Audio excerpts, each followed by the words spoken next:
Morning students, welcome back to our channel. I am Mithilesh Kumar. In previous video we have learned about the revolt of 1857.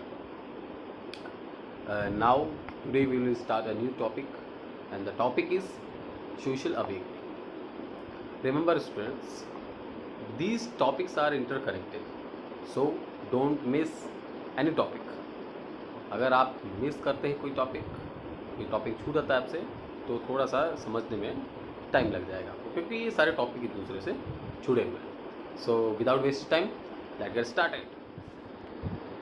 So students, आज का जो हमारा topic है वो है social awakening. जैसा कि आप अपने स्क्रीन पे देख पा रहे हैं, इससे पहले हमने कवर किया था रिवॉल्ट ऑफ 1857, जो आज़ादी की लड़ाई थी, वो कहाँ से शुरुआत हुई उसके बारे में. तो ध्यान रखिएगा, ये सारे जो टॉपिक्स हैं ये सारे इंटरकनेक्टेड हैं, ठीक है, सारे जुड़े हुए एक दूसरे से. तो कोई टॉपिक आप मिस ना करें, ये मैं पहले बता चुका हूँ. चलिए स्टार्ट करते हैं. The revolt of 1857 the unsuccessful. हालांकि जो रिवॉल्ट था 1857 का वो अनसक्सेसफुल हो गया था. हमने पिछली बार पढ़ा वैसा कि अनसक्सेसफुल हो गया था. Had to very important consequences. अभी अनसक्सेसफुल तो हुआ, असफल तो हुआ, पर इसके दो परिणाम निकले, दो रिजल्ट देखने को मिले. These were the establishment of British rule in India. पहला रिजल्ट ये था कि अब भारत के अंदर कंपनी का शासन ना होके डायरेक्ट ब्रिटेन का शासन आ गया. जो पूरा शासन था वो सीधा सीधा ब्रिटेन के हाथ में चलेगी. And the mass awakening of Indian people for independence. और दूसरा जो फ़ायदा हमें ये मिला, इसका जो दूसरा रिजल्ट था, ये अच्छा हुआ कि लोगों में जागरूकता आ गई, आज़ादी के लिए जागरूकता आ गई. The educated Indians become aware of social events, paging the Indian society in general. जो समाज के जो पढ़े लिखे लोग थे, वो जो भी सोशल एविल फैला हुआ था समाज में, सोशल एविल मतलब जो भी कुरीतियाँ थी, बुरे काम थे जो समाज में फैले हुए थे, उनके खिलाफ काम करना स्टार्ट कर दिया उन्होंने. सोशल रिफॉर्मर्स जो टॉपिक हमारा था, सोशल रिफॉर्मर्स. अभी सोशल रिफॉर्मर्स को होते हैं. सोशल रिफॉर्मर्स वो आदमी थे, समाज के वो लोग होते हैं जो कि समाज में फैली बुरी रीतियों को, बुरे रीति रिवाजों को रोकते हैं, अंधविश्वास को रोकते हैं. The Indian society in 19th century was caste ridden and reject. जानते हैं कि 19वीं शताब्दी में हमारा देश वैसे ही आज भी कई जगह कास्टिज़म देखा जाता है. उस ज़माने में बहुत ज़्यादा कास्टिज़म हुआ करता, जात पात बहुत ज़्यादा देखा जाता था.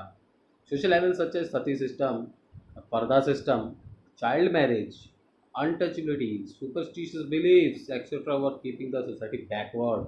हमारे समाज में जो ये बुरी रीतियाँ फैली हुई थी, जैसे सती प्रथा में जानते हैं, जब किसी औरत का, हिंदू धर्म में जब किसी औरत का पति मर जाता है तो उसके पति की चिता के साथ उस औरत को भी जला दिया जाता था जिंदा. ये सती प्रथा थी. ये बुरी कुरीति थी. एक पर्दा सिस्टम, और तो घर में रहना चाहिए, बाहर नहीं निकलना चाहिए, काम नहीं करना चाहिए, बच्चे संभालने चाहिए, घर के अंदर ही रहें. चाइल्ड मैरिज, जो बाल विवाह होते थे, छोटे बचपन में शादी कर दी जाती थी. अनटचबिलिटी, छुआछूत. सुपरस्टिशियस बिलीफ, अंधविश्वास जितने भी थे. Work keeping the society backward. ये सब जो चीज़ें थी हमारी सोसाइटी को, हमारे समाज को पीछे की तरफ ले जा रही थी, पीछे कर रहे थे. The condition of woman was miserable and girls were not allowed to study. इस ज़माने में बच्चों, जो एक वुमन की स्थिति होती थी, औरत की जो स्थिति होती थी, वो बहुत बेकार होती थी, क्योंकि औरतों को ये माना जाता था कि घर के काम करने के लिए बनी, बाहर नहीं निकल सकती हैं, उनको पढ़ना अलाउ नहीं था. आज तो सरकार इतने कदम उठा रही है उन चीज़ों के लिए, वुमेन स्टडी के लिए, पर उस ज़माने में ऐसा कुछ नहीं था वहाँ पे, और उस समय में औरतों को पढ़ने तक नहीं दिया जाता था. Thinkers and reformers like Raja Ram Mohan Roy, Ishwar Chandra Vidyasagar, M.G. Ranade, sir Syed Ahmad Khan and Dayanand Saraswati came forward to bring positive change in the society. अब ऐसे बहुत सारे समाज सुधारक थे, महान पुरुष थे, जो इन सब कुरीतियों को हटाने के लिए सामने आए, जिससे Raja Ram Mohan Roy, Ishwar Chandra Vidyasagar, M.G. Ranade, sir Syed Ahmad Khan and Dayanand Saraswati, ये लोग आगे आए. They felt that education would help India to become prosperous once again. उनका मानना था कि जो एजुकेशन है, शिक्षा है, समाज को बदल सकती है। अगर समाज पूरा पढ़ा लिखा होगा तो देश है वो ऑटोमेटिकली ग्रोथ करेगा, तरक्की करेगा। They promoted remarriage of widows and oppose child marriage in caste system. उन्होंने जो री मैरिज, पुनर्विवाह, दोबारा शादी है, किसी का पति मर गया तो दोबारा शादी का जो प्रश्न था ये इन्होंने स्टार्ट किया दोबारा शादी के लिए। And oppose child marriage and caste system, और जो बाल विवाह था, बच्चे बचपन में शादी कर देती थी, बाल विवाह था, उसको अपोज किया, उसका विरोध किया, चाइल्ड मैरिज का विरोध किया, कास्ट सिस्टम का विरोध किया। This led to formation of various association, school, society etcetera, working for the betterment of societies in general.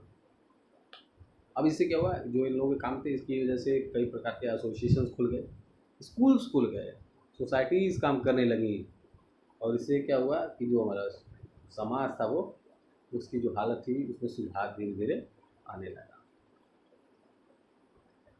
आज के लिए इतना ही बच्चों। नेक्स्ट हम चैप्टर में इसी को आगे बढ़ाएंगे, चैप्टर को अगले पार्ट में इसी को आगे बढ़ाएंगे। तो हमारा अगला पार्ट देखना मत भूलिएगा। Okay, bye bye, thank you.